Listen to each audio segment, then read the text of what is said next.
Hello everyone, welcome to study mentor IQ.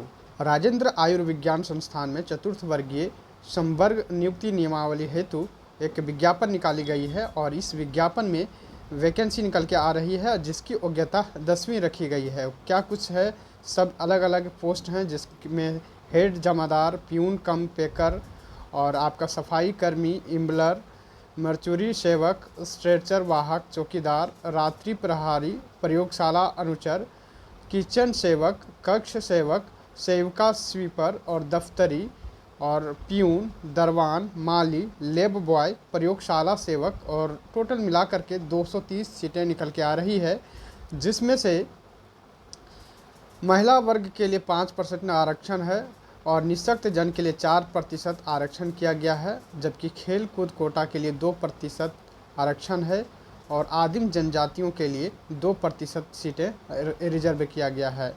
इसकी योग्यता 10वीं रखी गई है और 10वीं पास जिन्होंने झारखंड राज्य से किए हैं उनके लिए ये वैकेंसी है और ये रांची के रिम्स हॉस्पिटल में चतुर्थ वर्गीय कर्मचारियों की बहाली है, जिसका ग्रेड वेतनमान 5,200 से लेकर के 20,200 रहेगा। ग्रेड पे 1,800 रहेगा और इसकी योग्यता जो है 10वीं रखी गई है। झारखंड से स्थित मान्यता प्राप्त संस्थान से 10वीं उत्तीर्ण होना ज़रूरी है, जैसा कि आपको सभी अभ्यर्थियों को पता है। और इसके लिए आपको जो है एज सीमा की बात करें तो एज सीमा इसमें रहने वाली है 18 साल और इसकी 18 साल की जो गणना की जाएगी 1/8/2021 और अधिकतम उम्र की गणना 1/8/2021 और अधिकतम उम्र जो इसमें रखा गया है 35 वर्ष जनरल और EWS कैटेगरी के लिए, BC1 और BC2 पुरुष कैटेगरी के लिए 37 वर्ष रखा गया है, जबकि महिला कैटेगरी जिसमें से जनरल, OBC1 और OBC2 के लिए 38 साल रखा गया है। अनुसूचित जनजाति और अनुसूचित जाति के लिए 40 वर्ष रखा गया है।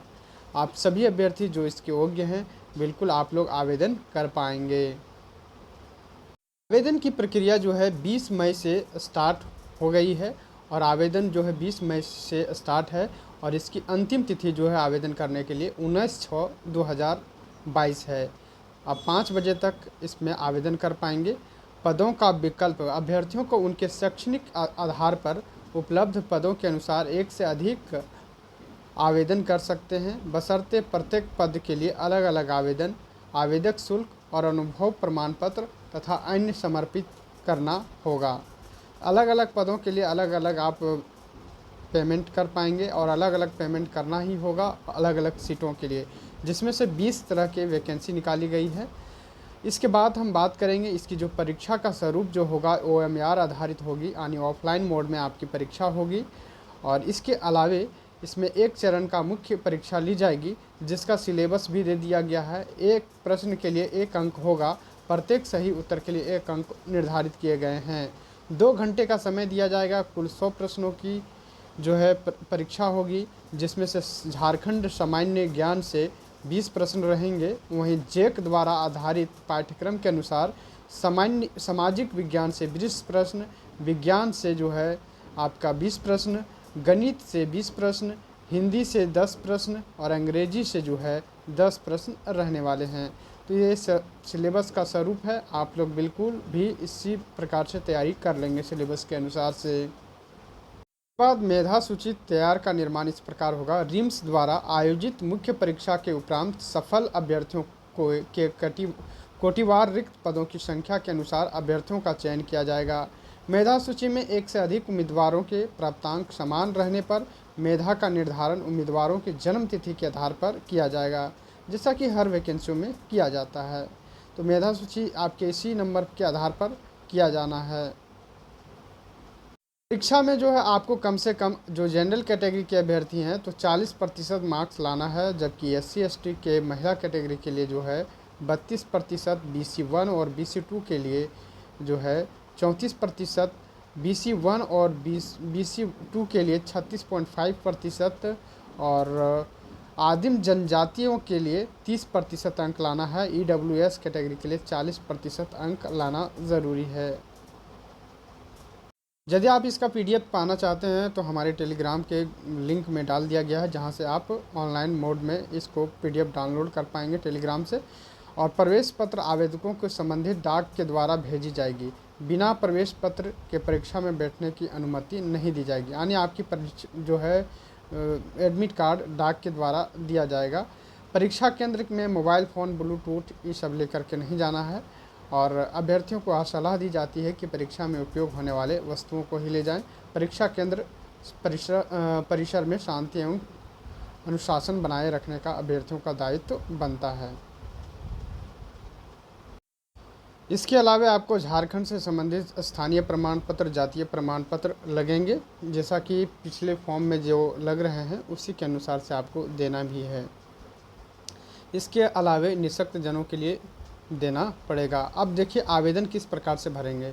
आवेदन जो है ऑफलाइन मोड में आपको भरना है और इसके लिए आपको PDF जो है हमारे टेलीग्राम ग्रुप से में डाल दिया गया है, जहां से आप इस प्रिंट कर करके इसे आवेदन प्रक्रिया को भर सकते हैं। इस प्रकार से आपका आवेदन पत्र होगा, जिसमें से आपको नाम लिखना है। इसमें फिल इन द ब्लैंक्स में आवेदक का नाम, पिता का नाम, जन्म तिथि यहाँ डालना है। यहाँ लिंग मेल या पुरुष है, जाति धर्म लिखना है, जाति कौन से हैं। इसके बाद यहाँ एड्रेस आपको लिख देना है, मोबाइल नंबर डालना है, ईमेल नंबर डालना है।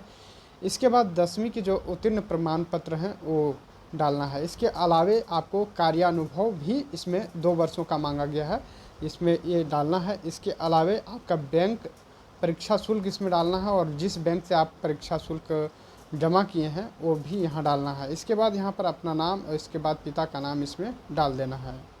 इसमें आवेदन प्रक्रिया करते समय यदि आप किसी सरकारी अस्पताल या संस्थान में कार्य कर रहे हैं और आपके 2 वर्ष का अनुभव है तो आप लोग इसको भी डालेंगे।